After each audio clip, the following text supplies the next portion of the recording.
Yesterday, we got Donald Trump's $4.7 trillion federal budget for the year 2020. And as everyone expected, it's awful. Except we couldn't have predicted just how awful it would be.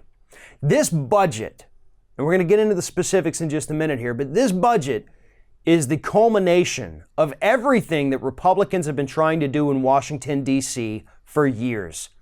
I mean, it's like he ripped it straight out of a Paul Ryan, Ayn Rand dream. That's how disgusting it is. It benefits the military-industrial complex, and it absolutely destroys American citizens by taking away billions upon billions, actually technically trillions of dollars from the social safety net programs that keep tens of millions of people in this country afloat. So here they are. Here are some of the biggest, most disgusting cuts that Donald Trump has in this Republican budget. But you know what? Before I even get into that, let me clarify that a little bit. This is not just a Donald Trump budget. This is the Republican budget. I do not think we should label it as Donald Trump's budget because this is the same thing that any Republican sitting in the White House would have done. They have all talked about cutting these programs that Trump has now cut. It's just he gets to put his name on it because he's president. Nothing would be different with another Republican in the Oval Office. Let's make that clear. So here are the cuts. $1.5 trillion cuts to Medicaid over the next 10 years. $845 billion in cuts to Medicare over the next 10 years. $25 billion in cuts to Social Security over 10 years. $220 billion cuts to the SNAP food stamp program over the next 10 years. This program currently serves 45 million people. $21 billion cut to temporary assistance for needy families. $207 billion in cuts to the student loan program, which eliminates the public service loan forgiveness program that George W. Bush put in place. And it cuts subsidized student loans, which are loans from the federal government that do not accrue interest while you're in school or if you're going through financial hardship. Those are going to be gone under this budget, even though we have $1.5 trillion, I believe, currently of accrued student loan debt here in the United States. Let's make it worse, the budget says. We're increasing defense spending, though, by $34 billion up to $750 billion. He wants $8.6 billion for his stupid border wall.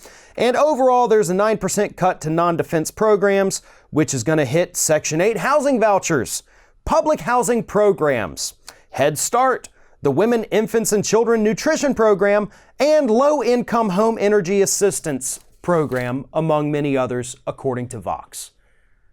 Now, did you hear anything in those cuts that is going to be bad for, I don't know, say, corporations? No.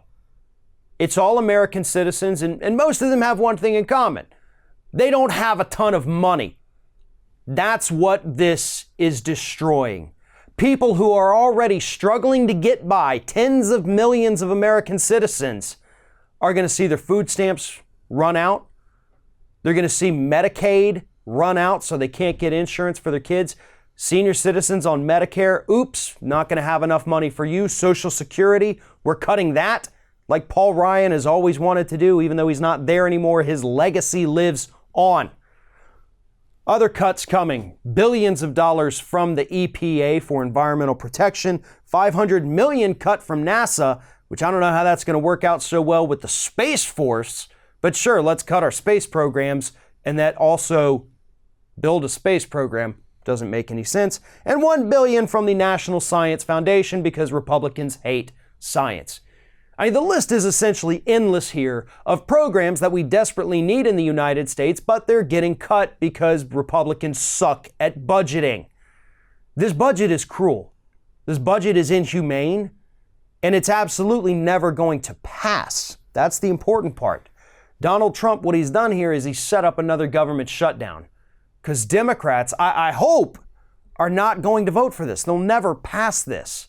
So yes, that would lead to another government shutdown, at which point concessions will be made. And some of these programs will end up being cut, or else the government's going to remain shut down until Inauguration Day of 2021. Democrats are going to cave on some of these issues, and we have to be prepared for that. But before that happens, we damn sure better fight and make sure that they don't cave on things that are important. All of these are important, and we need to push them as hard as possible to remain strong. But Republicans, unlikely to give an inch on any of these issues. There is a major budget showdown headed towards Washington, D.C.